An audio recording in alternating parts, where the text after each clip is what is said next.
أجدد الشكر إلى الفريق البريطاني برئاسة البروفيسور تيموثي إنسول اللي حظى هذا المكان وهذا الموقع بكل اهتمامه لإظهاره وإبرازه من جميع النواحي الأثرية. والشكر موصول لكم يا أهالي سماهيج على كل التعاون الذي أبديتموه من 2017 أعتقد أول ما وصلنا 16 وإلى الآن. أشكر لكم كل هذا الدعم وكل هذه المساندة ورحابة الصدر. أنا ما باخذ من وقتكم شيء الكثير، ولكن بترك المجال إلى زميلنا البروفيسور تيموثي إنسول يتكلم لكم بالإنجليزي عن الاكتشافات اللي صارت في هذا الموقع بشكل مختصر عن الموسم الماضي واللي حصلنا عليه في هذا الموسم. بعدين أنا بتكلم لكم أيضا باللغة العربية عن آخر إن شاء الله. بروفيسور تيموثي إنسول. Good afternoon, everyone. Can you hear me okay? I prefer not to use this. Can you hear? Okay, great. Well, first of all, can I say welcome to the site that we've been excavating. It's been a great privilege to be able to work here. It's a very important site indeed. So I have to start, first of all, by thanking the local community for allowing us to do these excavations, and in particular Mr. Ali, wherever he is, who's been here every single day. Both Mr. Ali's have been here every single day to help us through the process that we've been going through here. Now, I also have to say a big thank you to the funder of this research, who is His Royal Highness Sheikh Salman bin Hamad, the Crown Prince and Prime Minister of Bahrain. He is the patron of this work. I'm his honorary archaeological advisor, and he has been sponsoring our research in Bahrain for the last 20 years. So it's been our privilege to work in Bahrain for 20 years, and we've been working with Dr. Salman here and the Bahrain Authority for Culture and Antiquities for the last 10 years. And it's important to note that it's not my research project. This is a partnership research project in which I would also like to include the local community as well as Dr. Salman. And then at the tables behind you are the other two co-directors, I think, unless they're lurking around somewhere here. There's Dr. Robert Carter, Professor Robert Carter over there, who's doing the ceramics from the excavations, and Dr. Rachel McLean, who's been running the excavations in Mubarak Town. And I'll be talking a little bit about that in a few moments' time. Now, the objectives of the research, we're not just digging this up for the sake of it. There are objectives behind our research. There are things that we want to investigate. And there are two key elements that we're looking at. First one is to try and reconstruct the overall settlement history of Bahrain from the origins of Islam through to the recent times. So it's a settlement chronology is the first objective. And the second one is to look at the transition to Islam in the late antique period. You can also call it the Sasanian period if you want. But from what we see here, there were now several Christian communities who gave up Christianity and converted to Islam. And what we wanted to do was to investigate this sort of almost missing period of history through the archaeological evidence and through the material culture. So this is the emphasis that we're having, is upon the archaeological material. Now what we've been able to do, firstly, 2 years ago and this year, is to be able to confirm the date of this building. And we've done this. We've got, if you look below, you've got a modern mosque on the top, well not modern, a recent mosque on the top, with below this an original building, and I'll come on to the function in a moment. And this dates from the 6th to 7th centuries of the Common Era. And we've dated this through radiocarbon dating, through processing the charcoal samples, but also through the ceramics that we have as well. So the pottery, the types of pottery that are on the table out there that Professor Carter is studying give us an idea of the date as well.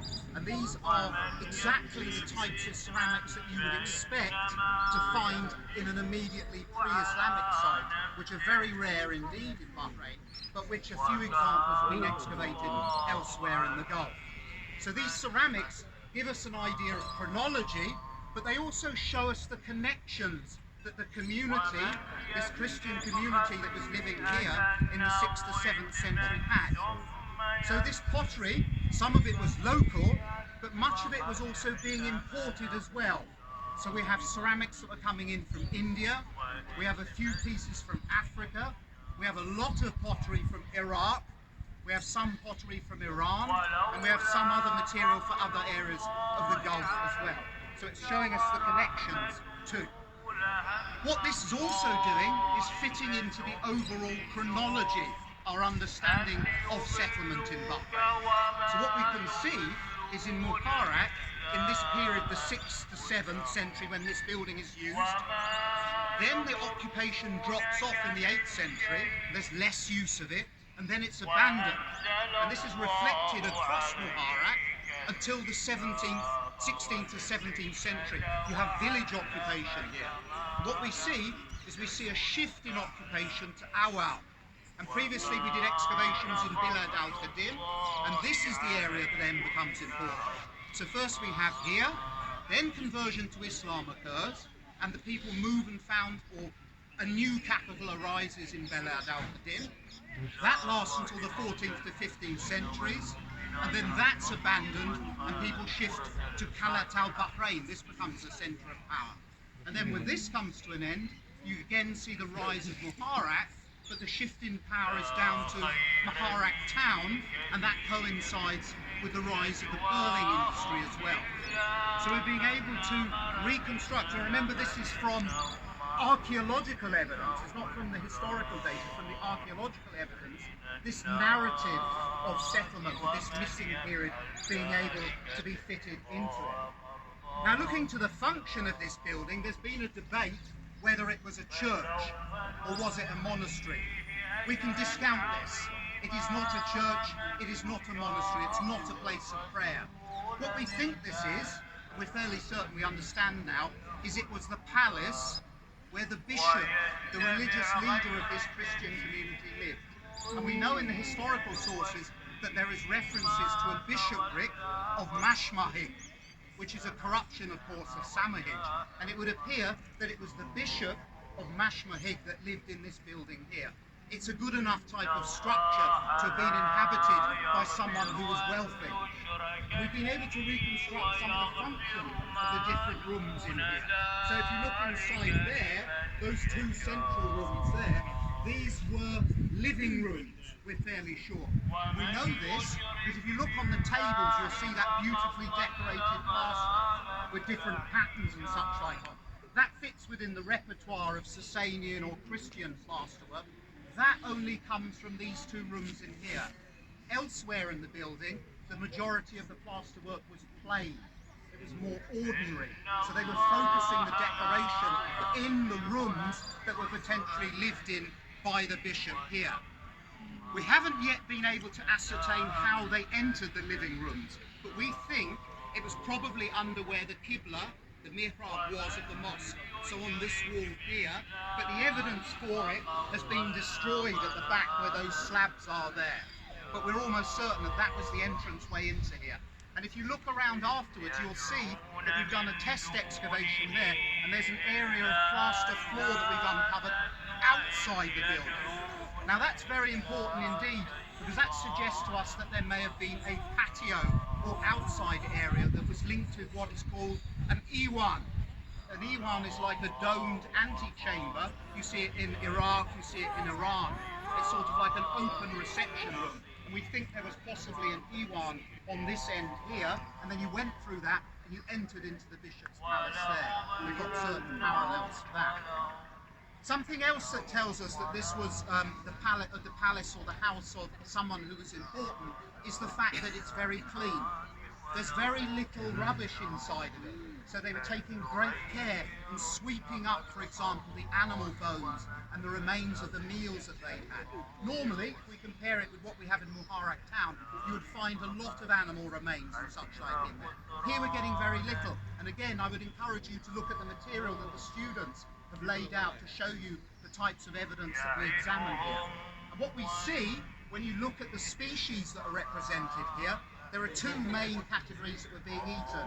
Fish, they were eating lots and lots of fish, and we have the fish bones there. and pig, domesticated pig. So these were Christians eating something that of course is haram to Muslims. And when you see the conversion to Islam, you look in the archaeological record, you no longer see the pig remains. So this is a good indicator that these people here were Christian as well. This dietary evidence is very important because we don't actually have any indicators of their religion here. We've got possibly a stone slab with a cross on it, but it's open to interpretation. We've got one potsherd with a cross on it, but we don't have a lot of material showing that. So we have to look at all the evidence. Now this room here is also very interesting. So there's the living rooms. We come into this room here. This room we think was a workroom. The evidence that's coming out of here suggests that this was somewhere where they seem to have been possibly making textiles. And we know from historical sources that these sorts of elite Christian houses were the centres for textile production, particularly the embroidery, where they sewing in, for example, bits of metalwork or silken threads and things like that. How do we know that?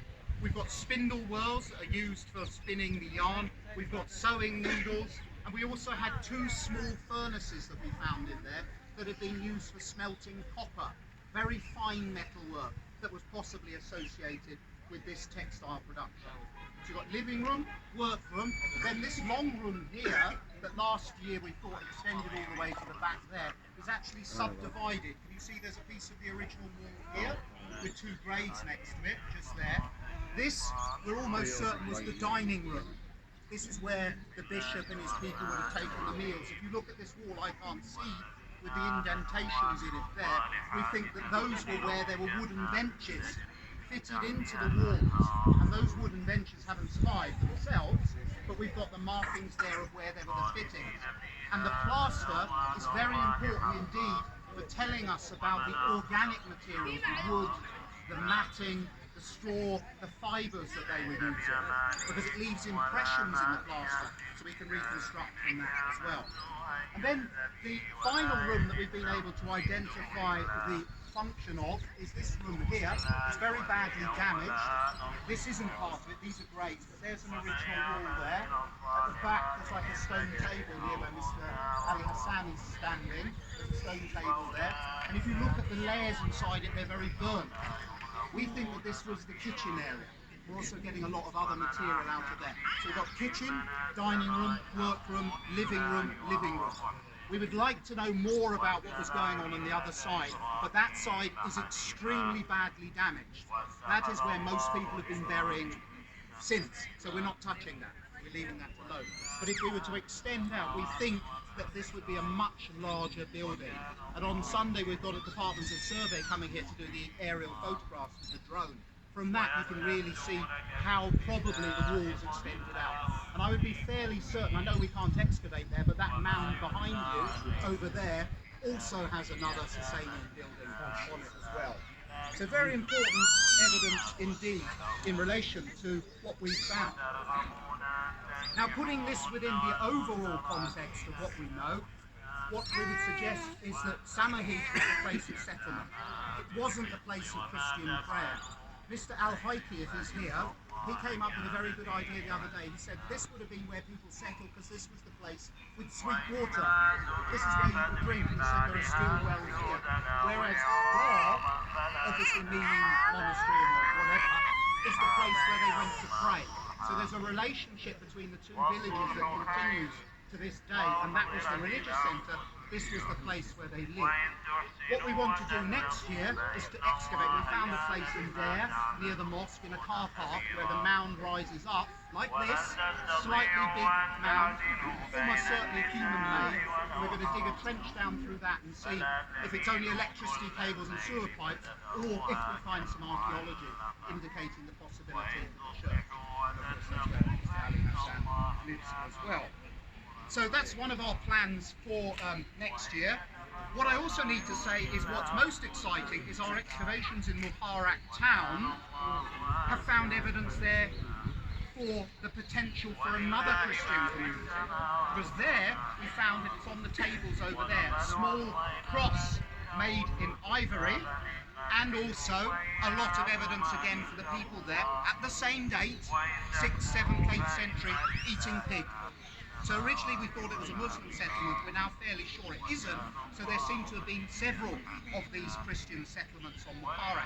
And even more exciting, or just as exciting, we now know there is actually a church on Bahrain. It's confirmed. I'm not allowed to tell you where it is.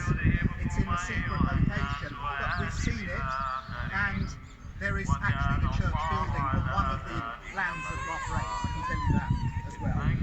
So very interesting results. The Mubarak town excavations, they clearly show this transition or this break-in from the earliest occupation through to the later occupation as well. And this was a wealthy community there. If you look on the table over there, you'll see the pot. I hope you've seen that. It's absolutely full of coins. It seems to have some lady's hair ornament in the middle of it, as well as large ingots. The coins look like they're made of copper because they're green, but they're probably not. That's silver that has tarnished to that colour. So it's absolutely full of these small coins. And the size of the coins suggests that they're probably Ottoman Turkish and possibly Safavid issues as well that we've got in this pot. So very exciting. Of course, yesterday Dr. Salman had this pot, the first ever time in Bahrain, scanned by the medical scanner, computed tomography or CT scanning in Salmania Hospital. And he's had a video made of this. If you want to watch the video, it's on the tablet there, and I think it's on social media everywhere as well. So this is another example of our partnership. And really, in my 30 years of being an archaeologist, this has been equal with one other archaeological season that I've done anywhere in terms of the exciting results that we've had. So I'd like again to thank the community very much for giving us the permission to excavate here.